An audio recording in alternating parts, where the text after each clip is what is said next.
12 juillet.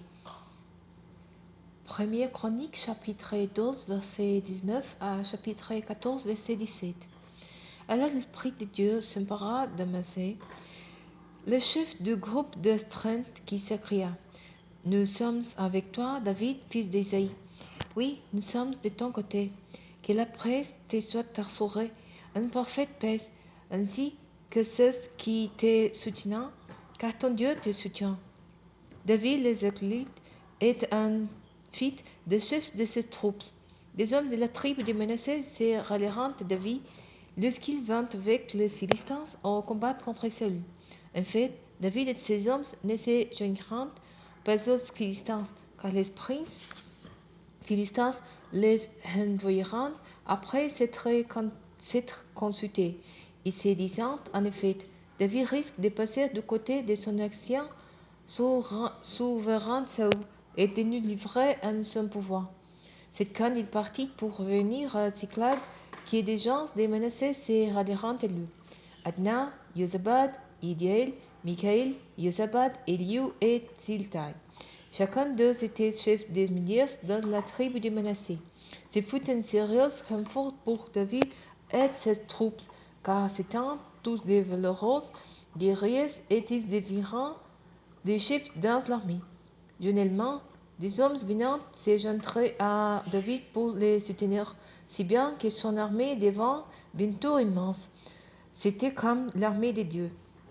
Voici le nombre des soldats et des chefs équipés pour faire campagne, qui rejoignirent David à Hébron pour lui transférer la royauté de Saül, comme l'Éternel l'avait déclaré. De la tribu de Juda, 6800 hommes virent les rejoindre. Ils étaient tous armés de boucliers et de lances et équipés pour la terre. De la tribu de Simeon, 7100 valeureux guerriers prêts à combattre. La tribu de Lévi, 4600 hommes, ainsi que Joiada, le chef des descendants d'Aaron, qui était accompagné de 3700 hommes. Sadok était un jeune homme de valeur dont le groupe familial comptait 22 chefs. Des membres de la tribu de Benjamin, la tribu de Saül, il y en avait 3000, dont la plupart étant jusque-là stagés au service de la maison de Saül.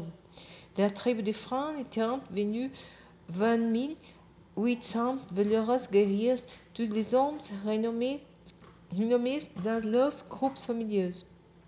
De la tribu de Manassé, 18 000 hommes furent nommément désignés pour aller proclamer la vie roi. De la tribu d'Issachar, 200 chefs virent avec les hommes de leur tribu qui étaient sous leurs ordres.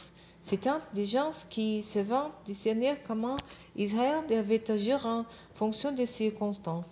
De la tribu de Zabulon, 50 000 hommes bien entraînés et parfaitement équipés de toutes les armes de guerre. Ils étaient prêts à combattre d'un cœur résolu. De la tribu de Nephtali arrivèrent 1000 officiers accompagnés de 37 000 hommes armés de boucliers et de lances. De la tribu de Dan, 28 600 hommes prêts à combattre. D'Asser, 40 000 hommes entraînés à la guerre et prêts à combattre. Les tribus installées à l'est du Jourdain, c'est-à-dire de Ruben, de Gad et de l'autre demi-tribe de Manassé, virent 120 000 hommes équipés de toutes les armes de combat. Tous ces hommes de guerre virent à Hébron un ordre de bataille, d'un cœur sans partage, pour proclamer David roi de toute Israël. Tous les autres Israélites s'étaient également unanimes pour conférer la royauté à David. Ils passèrent là 3 jours avec David, mangeant et buvant ce que leurs compatriotes leur avaient préparé. Les gens de tous les environs, jusqu'à ceux des tribus d'Issachar, de Zabulon et de Nephtali, apportant des vivres sous des ânes, des chameaux, des mulets et des bœufs, de la farine, des paquets de figues secs et des raisins secs, du vin, d'huile, de l'huile, des bœufs et des moutons en quantité, car la joie régnait en Israël. David tint conseil avec les chefs commandants, les milliers et les septants. Ainsi, qu'avec les autres notables. Puis il s'adressa à toute l'assemblée d'Israël et leur dit: Si vous les jugez bons, et si cela est dans les plans de l'Éternel, notre Dieu, envoyons des messages à tous nos compatriotes qui restent encore dans toutes les régions d'Israël, ainsi qu'aux prêtres et aux lévites dans leurs villes de résidence, pour qu'ils nous rejoignent. Puis nous ramènerons après des news des coffres de notre Dieu, car nous ne nous sommes pas préoccupés d'aller les chercher sous le règne d'Ésaü. Toute l'assemblée trouva cette proposition judicieuse, et l'on déclara qu'il fallait la suivre. David rassembla donc tout Israël, depuis les torrents d'Égypte jusqu'à les Boamath, pour faire venir les coffres de Dieu des Kiriath-Yarim. David avec tout Israël se rendit à Bala, à Kiriath-Yarim, dans le territoire de Juda, pour ramener les coffres de Dieu. L'Éternel qui siège entre les chérubins et sous lequel le nom par excellence a été invoqué. On chargea les coffres de Dieu sur un chariot nord, après l'avoir pris de la maison d'Abinadab. Uza et Taïo conduisant les chariots.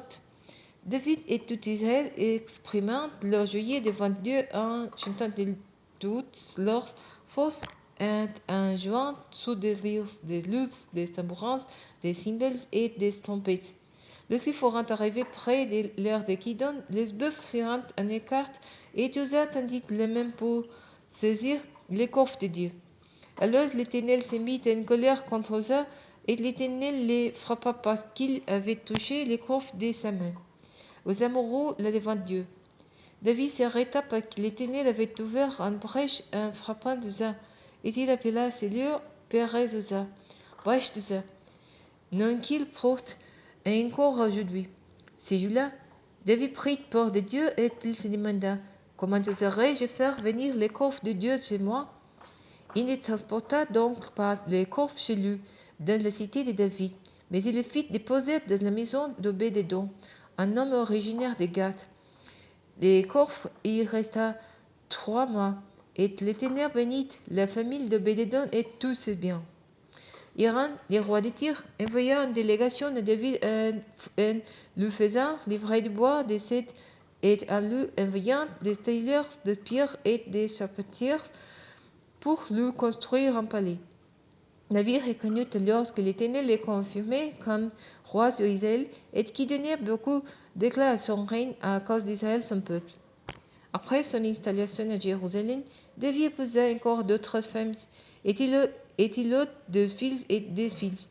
Voici les noms des enfants qui lui naquirent à Jérusalem: Samuel, Sobab, Nathan, Salomon, Ibar, Elisua, Elpheleth, Noga, Nepheg, Yafia, Elisama, Beyada et Elipheleth.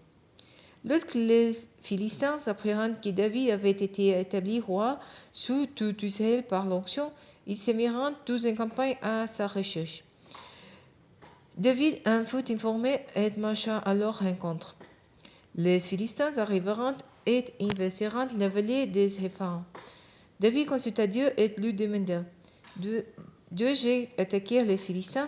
Me donneras-tu la victoire sur eux? L'Éternel répondit: Attaquez-les, et je te donnerai la victoire sur eux.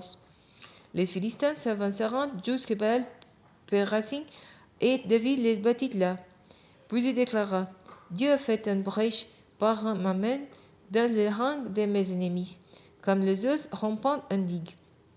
C'est pourquoi on a donné à ce lieu le nom de Baal-Pérazim, le maître des brèches. Les Philistins abandonnèrent leurs divinités sur place et David donna l'ordre de les brûler. Les Philistins envahirent de nouveau la vallée. David consulta encore Dieu qui lui répondit: Ne les suis pas, contournez-les à bonne distance, puis reviens sur eux en face de la forêt des Moriès. Quand tu entendras un bousement des padans des cimes des Moriès, alors lance-toi à l'attaque, car je me serai mis en campagne devant toi pour battre l'armée des Philistins. David fit ce que Dieu lui avait ordonné. et ses troupes battirent l'armée des Philistins en les poursuivant de Gabaon jusqu'à Gézir. Dès lors, la renommée de David se répandit dans tout le pays, et l'Éternel le fit redoubter par tous les autres peuples.